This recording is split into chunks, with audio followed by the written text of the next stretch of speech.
वैसी साहब ये पार्लिमानी कमेटी यहाँ आई है वक्फ की जो लेके पूरे मुल्क के जो लोग हैं, खासकर जो है मुस्लिम जो तबका है, वो अभी भी ये उम्मीद लगाए बैठा है कि ये कमेटी वक्फ जो तरमीमी बिल है उसको लेकर एक पॉजिटिव रिजल्ट देगी कि नहीं, ये मुसलमानों के जो खुद के हुकूक हैं उसमें सीधे सीधे सरकार की दखल अंदाजी है।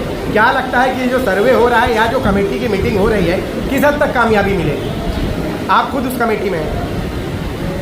ये पार्लियामेंट के जो रूल्स हैं उसके मुताबिक कोई भी पार्लियामेंट की स्टैंडिंग कमेटी हो, पार्लियामेंट की जॉइंट वर्किंग कमेटी हो, उसके जो डिलिब्रेशन होते हैं वो कॉन्फिडेंशियल होते हैं, उसको हम आवाम के सामने नहीं रख सकते। तो उस बारे में तो मैं नहीं बोलूँगा। अब जहाँ तक वक्फ बिल के बारे में आपका कोई सवाल है तो बोलिए, पूछने में बोलता हूँ।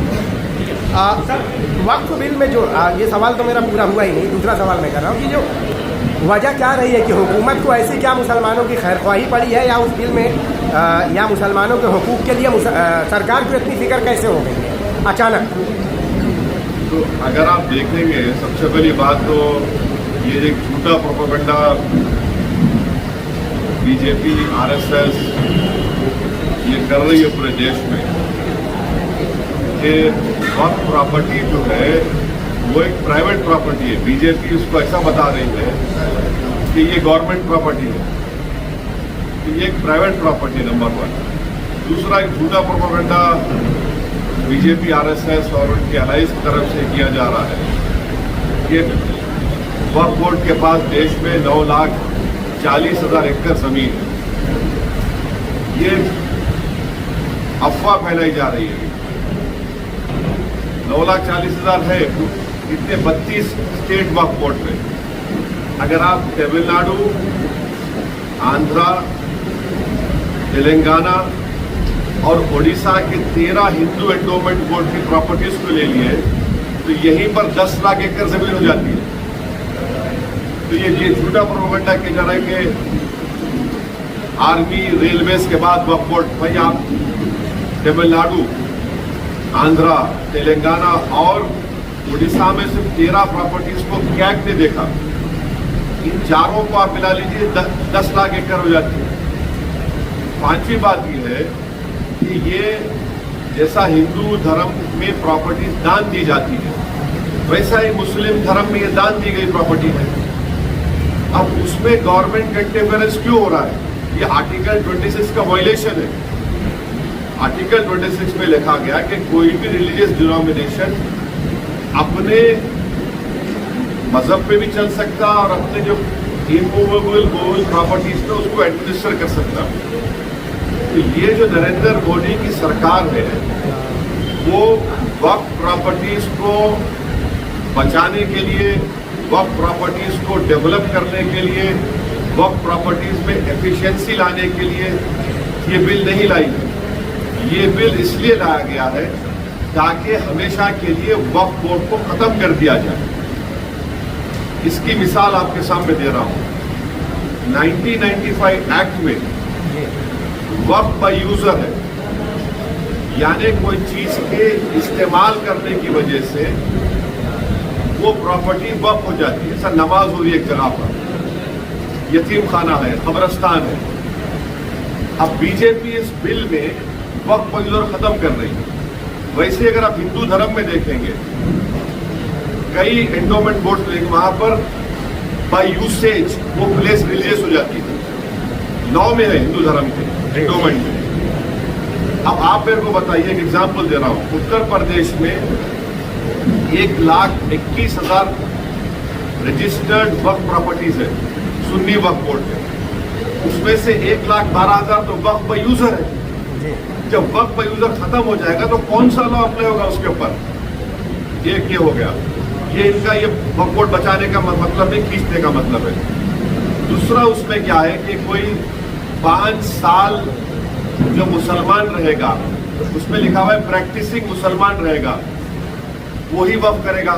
अब प्रैक्टिसिंग मुसलमान का मतलब क्या है? क्या वो 5 वक्त की नमाज पढ़ने वाला होगा? क्या वो दाढ़ी होगी, सर पे टोपी होगी? क्या वो रातों में जाके मस्जिद में इबादत करेगा? क्या वो कुरान का हाफिज होगा, क्या उसकी वाइफ मुस्लिम होगी या नॉन मुस्लिम होगी, ये तुम कौन होते तय करने वाले? 5 साल प्रैक्टिसिंग मुस्लिम है ना, ये देख लो आप। अच्छा, कोई ऐसा लॉ हिंदू धर्म में नहीं है, कोई भी कभी भी दान दे सकता है। आप ये क्यों लेकर आए बताओ? आप कौन होते? मैं प्रैक्टिसिंग हूं नहीं, मैं मुसलमान हूं।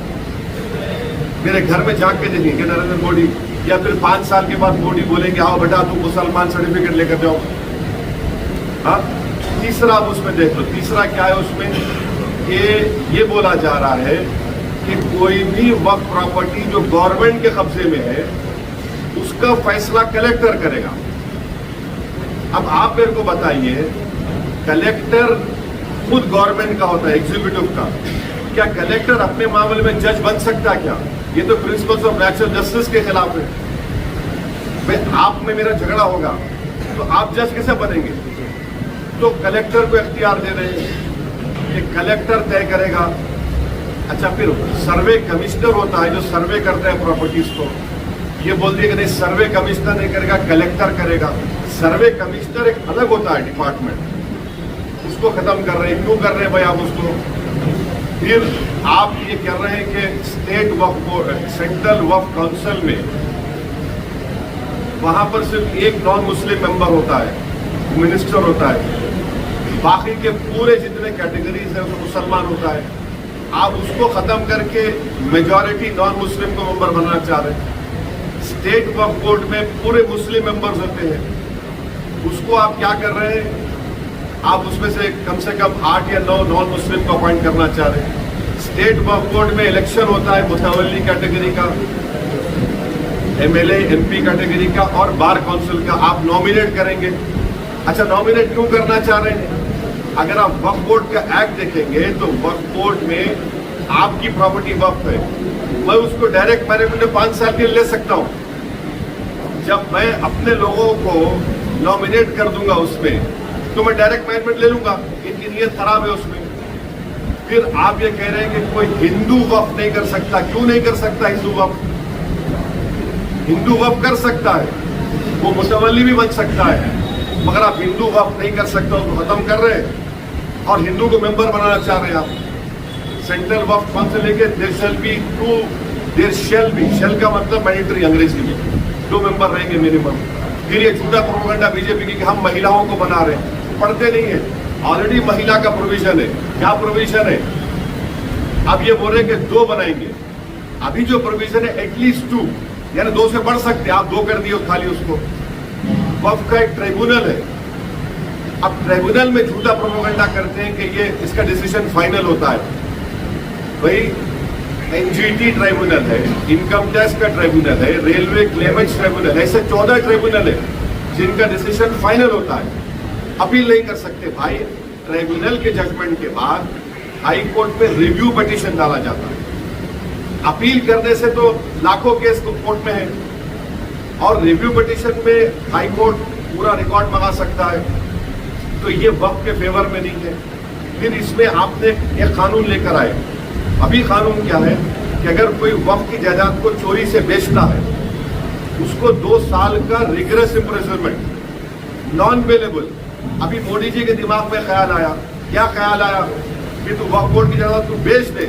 मोदी है तो मुमकिन है, क्या मुमकिन है कि तेरे को 2 साल नहीं सिंपल इम्प्रिजनमेंट, तेरे को बेलेबल हो जाएगा। तो वक्फ के मफाद में क्या हो रहा है? ट्राइब्यूनल है वक्फ का ट्राइब्यूनल, उसमें एक डिस्ट्रिक्ट जज सीजे अपॉइंट करते हैं हाई कोर्ट के, एक इस्लामिक नॉलेज का जानकार और एक एमिनेंट पर्सन। अब आप क्या करते हैं? रिटायर्ड डिस्ट्रिक्ट जज, रिटायर्ड गवर्नमेंट एम्प्लॉय, कैसे होगा? फिर अगर आपकी कोई वक्फ की प्रॉपर्टी है, मैं जाके कंप्लेन करता हूं कि ये वक्फ नहीं है, तो collector will order an inquiry. अच्छा, pending inquiry your property will not be waqf, act में बोल रहे हैं, बिल में बोल रहे हैं, and there is no time limit for that inquiry and the correct collector will do the inquiry as he deems fit. इसका क्या मतलब? यानी आपकी प्रॉपर्टी को मैं कंप्लेन कर दिया कि वक्फ नहीं है, तो कलेक्टर साहब 10 साल ले लेंगे, तब भी वक्फ नहीं देगा, वो अपने कंट्रोल में, उनके कंट्रोल में आ जाएगा। तो ऑल इन ऑल अगर आप देखेंगे इस बिल में वक्फ प्रॉपर्टीज के एफिशिएंसी के लिए नहीं बनाया गया, ये वक्फ प्रॉपर्टी को खत्म करने के लिए बनाया गया। अब हिंदू मेंबर्स को या नॉन मुस्लिम मेंबर्स को अपॉइंट कर रहे हैं। भाई आप उत्तर प्रदेश में जाइए, उत्तर प्रदेश में जो काशी बोर्ड है वहां पर तो क्लियर लिखा हुआ है कि he has to be Hindu. अगर वो हिंदू धर्म छोड़ेगा तो मेंबरशिप चले जाएगी। फिर आप देख लीजिए जाकर आप ये जो आपका तमिलनाडु का एक्ट है, तेलंगाना का एंडोमेंट एक्ट है, आंध्रा का है, उड़ीसा का है, इसमें सब लिखा गया कि only Hindu will become the member. अच्छा, हिंदू की परिभाषा क्या है संविधान में? हिंदू, सिख, बौद्ध और जैन, मगर इन मंदिरों में सिर्फ हिंदू बनेगा मेंबर। अब मिसाल के तौर पर मुंबई में ट्रस्ट में है आपका कौन सा मंदिर है? सिद्धि विनायक है। गुजरात में सोमनाथ की मंदिर, वो भी ट्रस्ट में आता है। वहां पर आप किसको बनाते मेंबर? आप एक बात समझिए, तिरुपति के प्रसाद में घी में एनिमल फैट आया तो एतराज हो रहा है, बिल्कुल सही है, नहीं होना चाहिए अगर हुआ तो। मगर आप हमारे धर्म के संस्थानों में आप कैसे नॉन मुस्लिम को बनाएंगे? प्रसाद में आप बोल रहे कि एनिमल फैट आ गया तो गलत है, हम भी मानते गलत है, नहीं आना चाहिए, उनकी आस्था है। मगर यहाँ पर हमारी आस्था, हमारे धर्म में ये तो वक्फ बोर्ड तो मुस्लिम धर्म का हिस्सा है। तो इसलिए ये जो बिल मोदी लाए हैं, उनकी सरकार लाई है, वो वक्फ प्रॉपर्टीज को छीनना चाह रहे हैं। अच्छा, अभी हाजी मलंग की दरगाह है, एकनाथ शिंदे का स्टेटमेंट है कोई दरगाह नहीं, हम नहीं मानते। अब ये कानून बनेगा तो कलेक्टर साहब के पास जाएंगे, कोई कलेक्टर बोलेगा नहीं नहीं ये दरगाह नहीं है, ये तो कुछ और है, या इंक्वायरी ऑर्डर कर देगा। ये कैसे होगा बताइए आप? अच्छा एक मिनट है, इसमें एएसआई के प्रोटेक्टेड मॉन्यूमेंट्स भी है। एएसआई चाहता है कि पूरा निकाल दिया जाए वक्फ बोर्ड से। एएसआई का सेक्शन 16(1) पढ़िए आप, वो ये बोलता है कि the religious character of any protected monument can never be changed. तो ये इसीलिए हम कह रहे हैं कि ये वक्फ बिल जो नरेंद्र मोदी लाए हैं वो वक्फ की प्रॉपर्टीज को बचाने के लिए नहीं, वक्फ के प्रॉपर्टीज को एफिशिएंट बनाने के लिए नहीं। अच्छा, जो वक्फ बोर्ड को मुतवल्ली 7% देते थे अपने इनकम का, उसको आप 5% कर दिए। ये कौन सा वक्फ के मफाद में काम कर रहे बताओ आप? तो इसलिए ये सब एक मुसलमानों से उनकी मस्जिदों को छीनना चाहते हैं, दरगाहों को छीनना चाहते हैं, कब्रस्तानों को छीनना चाहते हैं, इसलिए इस बिल को लाए हैं।